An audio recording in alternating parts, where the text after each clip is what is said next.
Two men in the same hill town spent a fortune each, building something neither of them actually wanted.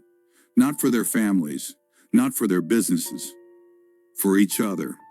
For a rivalry so old neither could quite remember how it started. This is a story about why we still do this, and the ancient instinct hiding underneath it. In the hill town of Varsa, along the old trade road, two merchants lived side by side, Kavi and Doran. Years earlier, some dispute over a shipment had turned into a grudge, and the grudge had simply outlived the reason for it.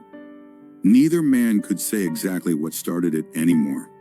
They only knew they disliked each other, deeply and permanently.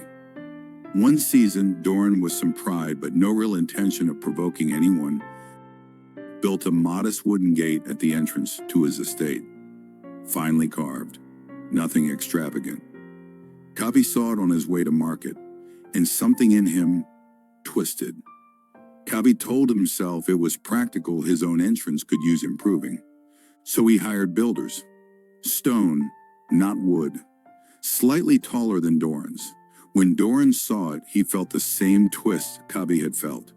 He tore his own gate down and rebuilt taller. Trimmed in gold leaf he could not comfortably afford.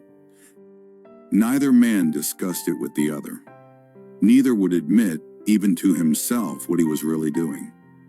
Season after season, the gates grew, taller stone, finer carving, more gold. Each addition drained more of each man's fortune money that once went toward goods, toward workers' wages, toward their own families. The townspeople noticed, of course, for a while. They gossiped about it at the well. Then, as people do, they grew used to it and stopped looking up at all. Neither Kavi nor Doran seemed to register that. One evening, Doran overheard two carpenters at the market laughing quietly about the gate war, as they'd started calling it. Not with admiration, with pity. Neither one even likes what he built, one of them said. They just couldn't stand the other one having more.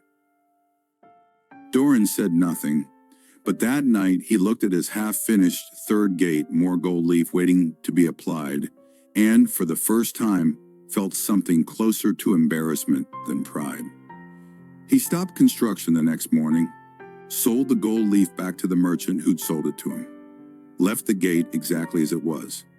Kavi did not stop. A harsh season came to the trade road, a tax increase on caravans passing through the hills, cutting into every merchant's margins. Doran, having stopped a year earlier, had enough set aside to absorb it.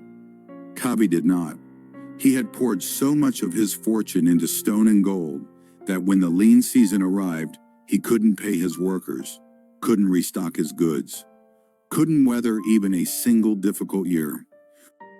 Within 2 seasons, Kavi's business was gone. The gate remained the tallest, most ornate structure in Varsa, standing in front of an empty warehouse. Here's what the story of Varsa is really about. For most of human history, your standing within the group wasn't a matter of pride. It was survival. Exclusion meant exposure, meant danger. So the brain built an alarm system fast, automatic, and largely blind to modern context that treats social rank as if it were life or death. That old wiring doesn't check your bank balance before it fires. It only registers rank. Kavi and Doran weren't building gates for themselves. They were responding to an ancient instinct that reads a rival's visible success as a personal demotion and demands an answer. And here is the quiet irony neither of them saw until it was too late. Almost no one in Varsa was actually watching closely enough to care. The audience they were performing for barely existed. Most people were far too occupied managing their own sense of standing to track anyone else's gate.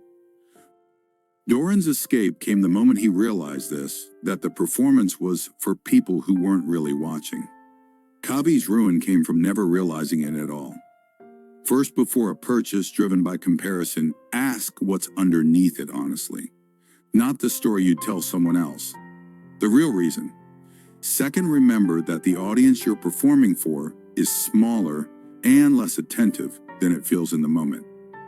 Most people are managing their own rank, not tracking yours. Third, treat the impulse to answer someone else's visible success as information, not instruction.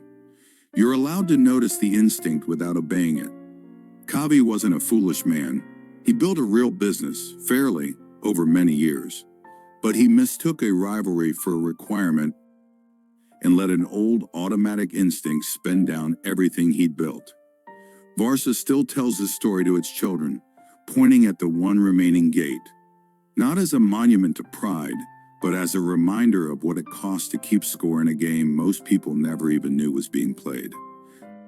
Somewhere right now you may feel that same old twist, the urge to answer someone else's success with a purchase of your own. You don't have to build the gate.